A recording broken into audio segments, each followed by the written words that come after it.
Hey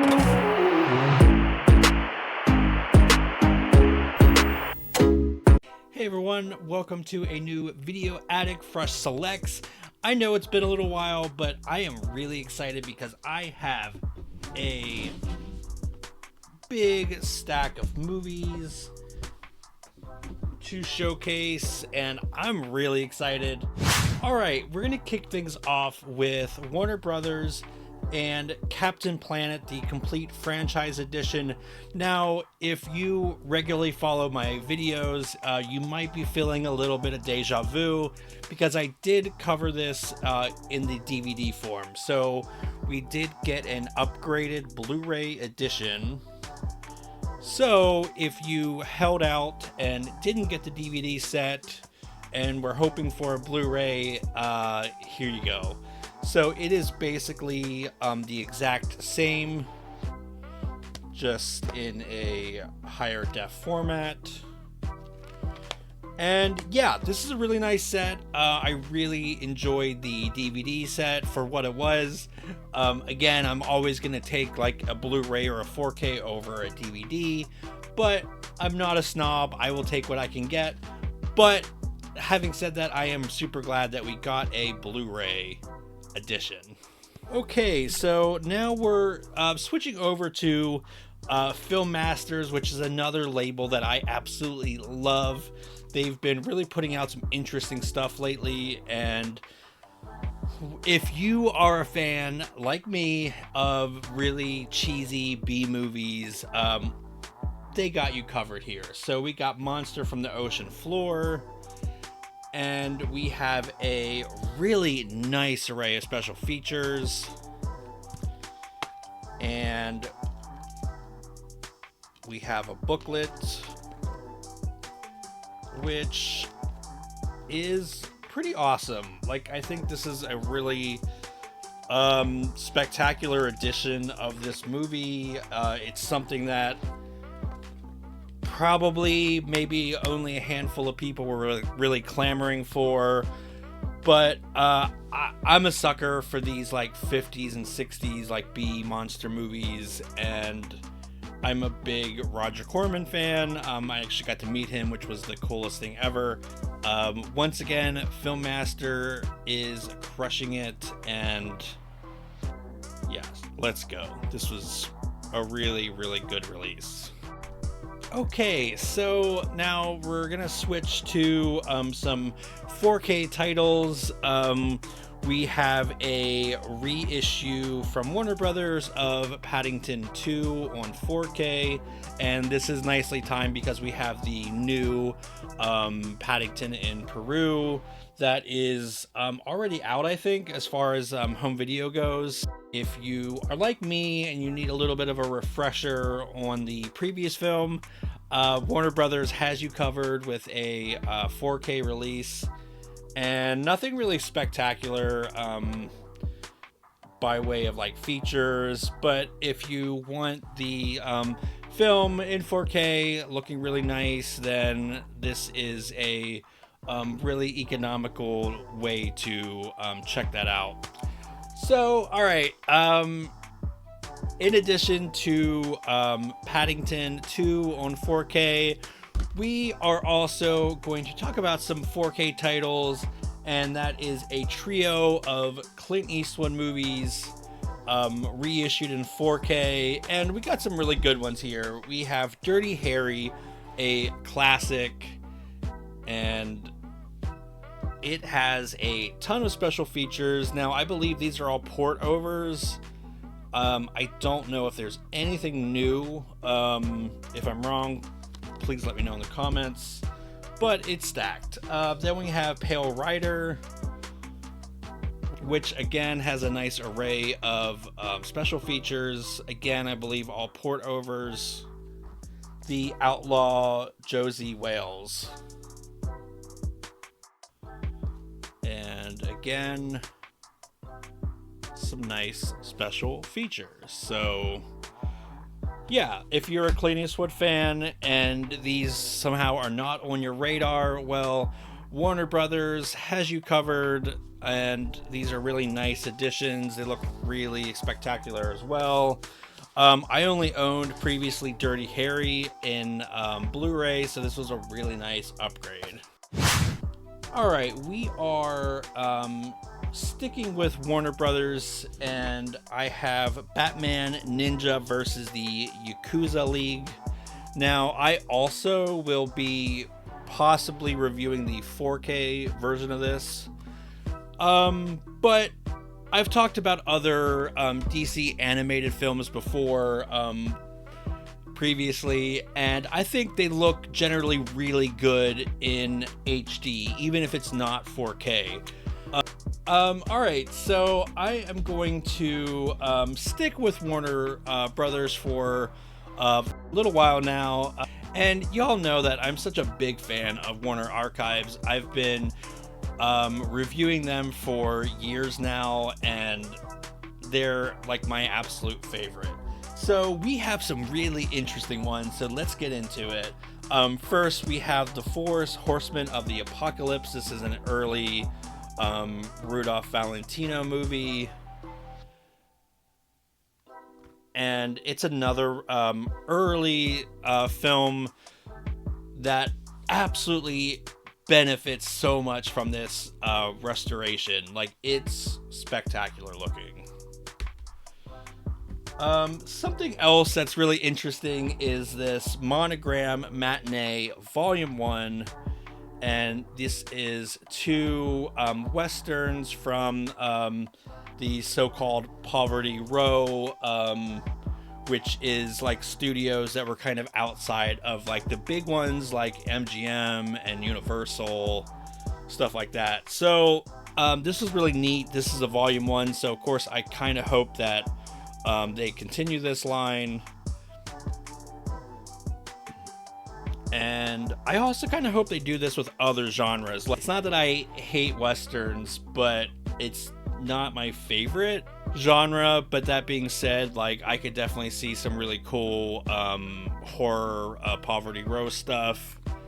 But the restorations are nice, and it's just great to kind of have these looking really good. And yeah, I hope this line does really well.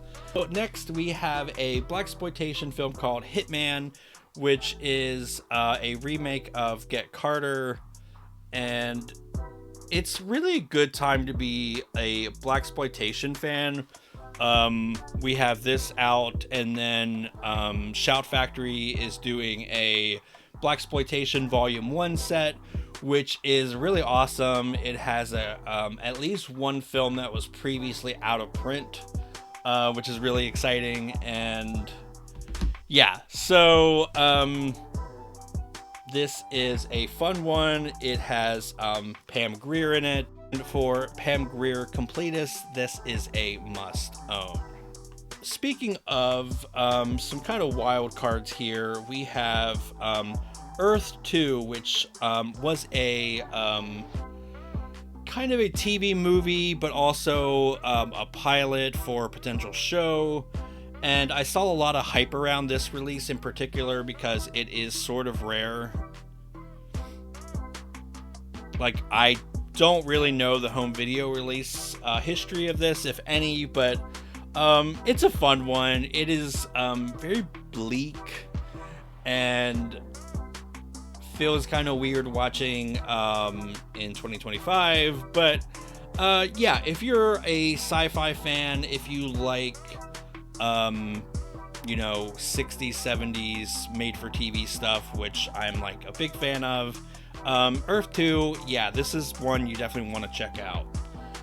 So finally from Warner Archive is Sadie McKay, and it's a Joan Crawford film that yeah, I'm always going to be happy that a Joan Crawford film is out in Blu-ray. Yay!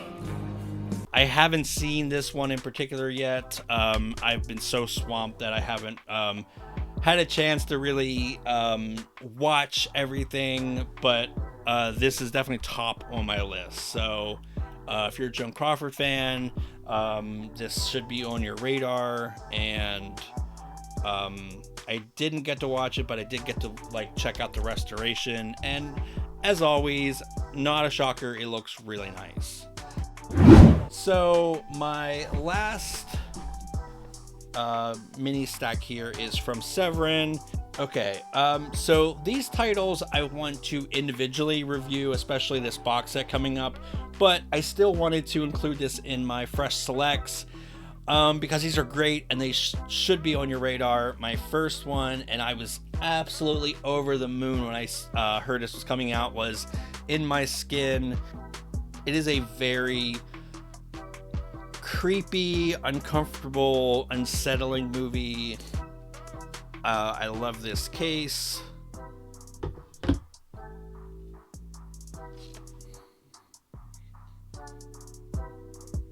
I mean, that cover basically says it all.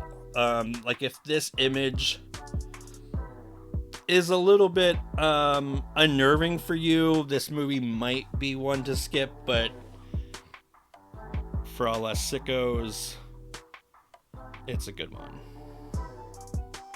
Like I said, I do want to do a more in-depth review of these Severin titles, but this is usually more of a showcase show, just to keep y'all up to date with what's coming out home video wise, or what's already out but still fairly new. So yeah, but I am getting into more in-depth reviews, and y'all have been awesome for checking those out. I really appreciate it. So next we have Entertaining Mr. Sloan, and this is another really nice case. And so this is a sex comedy from 1970. It's one of those very farcical kind of, like, when I say sex comedies, the sex is very like tame, considering, like, I don't know. I mean, it's probably way tamer than even what's on like TV right now. But again, I definitely want to do a standalone review for this, but it's a fun one. If you can get it in this case, yeah, it's great. I absolutely love that in the last year or so, Severin has been doing like this really nice chipboard cases for some of their releases. Okay, so I am saving the best for last, and this one will probably be the next one that I do a full review of. I'm currently writing my notes on this as we speak, but it is House of Psychotic Women Volume 2, and oh my gosh, if you haven't read this book, by the way, holy crap, like, it should be in every film buff's library, but yeah, like, y'all aren't ready for these. They are crazy. So again, I'm not going to really talk about these a lot because I am doing like a full review, but I will show you what we got here. And